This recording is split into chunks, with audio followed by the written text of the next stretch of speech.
కేసీఆర్ కవితకు సమాధానం చెప్పే దమ్ముందా? సూటి ప్రశ్న. తెలంగాణ రాజకీయాల్లో ఒక సంచలనంగా మారిన కవిత యొక్క మండలిలో స్పీచ్ అనేది నీ దుర్మార్గాలకు సాక్ష్యంగా నిలిచిన పరిస్థితి. సొంత కూతురు యొక్క ప్రశ్నలకు సమాధానం చెప్పలేక తిరుగుబాటు చేసినట్టుగా కూతురు మీదనే యాంటీగా ప్రెస్ మీట్లు పెట్టేయడము, మాట్లాడిపోయడము కాదు.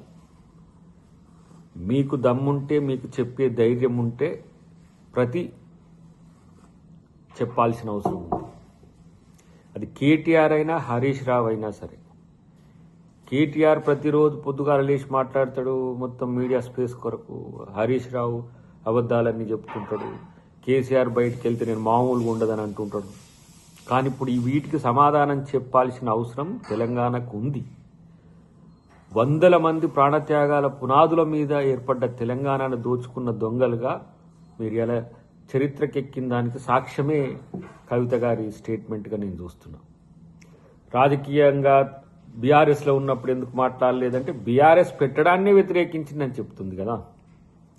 తెలంగాణ పునాదుల మీద మీ పార్టీని నిర్మించుకొని తెలంగాణ సంపదను దోచుకొని భారత రాష్ట్ర సమితిగా ఈరోజు అవతరించి దేశాన్ని కూడా దోచుకోవాలంటే తెలంగాణ ప్రజలు మిమ్మల్ని ఇక్కడనే బండబెట్టిండ్రు.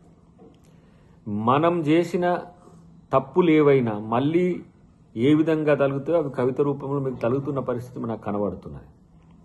అన్నిటికంటే ముఖ్యంగా ఏదో బీజేపీతో మాట్లాడుకొని మేము కొనసాగుతాము, లేదైతే అడ్జస్ట్ అవుతాము, లేదా అరెస్టుల నుంచి తప్పించుకోగలుగుతాము, లేకపోతే మేము బీజేపీతో కొనసాగితే పవిత్రమవుతామంటే వాళ్ళు కూడా మిమ్మల్ని ఏం లెక్క చేస్తలేరు. ఎందుకంటే ఎంతసేపటికి రాజకీయ ఎత్తుగడలు వ్యూహాలని ఎవరైనా ఆహ్వానిస్తారు తప్పితే ఇలాంటి దోపిడి దొంగలు లేదంటే ఏమనాలే డెకాయిడ్స్ లాగా రాష్ట్రాన్ని దోచుకుంటే రాజకీయం అనాలనా, ఇది దోపిడి అనాలనా?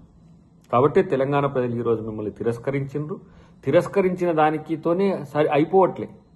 మీరు చేసిన పాపాల చిట్ట ఇలా నిరంతరం కొనసాగడానికి జరుగుతున్న ఒక పరంపరగా ఈరోజు జరుగుతున్న రాజకీయాలు మీరు చూస్తున్నారు. కాబట్టి కేసీఆర్ కానీ, కేటీఆర్ కానీ, హరీష్ రావు కానీ మీ సొంత కుటుంబ సభ్యులకే మీరు మేలు చేయని వాళ్ళు తెలంగాణ సమాజానికి మేలు చేస్తారంటే ఎవరు కూడా నమ్మరు.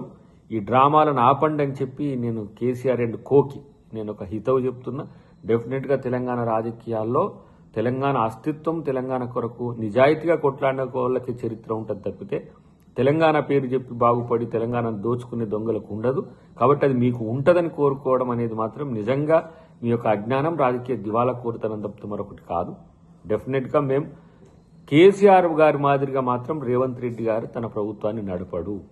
కేసీఆర్ వల్ల తెలంగాణ ఎంత నష్టపోయిందో అందరికీ తెలిసింది. కాబట్టి కేసీఆర్ లాగా ఉండకపోతే చాలు రేవంత్ రెడ్డి గారు గొప్ప నాయకుడు అయ్యే అవకాశం ఉంటుంది. కాబట్టి తెలంగాణ ఒక క్రాస్ చెక్ చేసుకున్నది కేసీఆర్ రూపంలో. కాబట్టి ఇలా అంత నిజాయితీగా పరిపాలించడానికి రేవంత్ రెడ్డి గారికి కారణం ఎందుకైతుందంటే కేసీఆర్ లాగా చేయకూడదని ఒక ఆలోచన తప్పితే మరొకటి కాదు. కాబట్టి ఇప్పటికైనా మీకు రాజకీయ ఇంగితం ఉంటే, ప్రశ్నకు సమాధానం చెప్పే ఒక అవగాహన ఉంటే ఆ ప్రయత్నం చేయండి. లేదంటే మీరు ఇదే ప్రజలు మిమ్మల్ని దోపిడి దొంగలుగా చూస్తారు తప్పితే మరొకటి కాదు.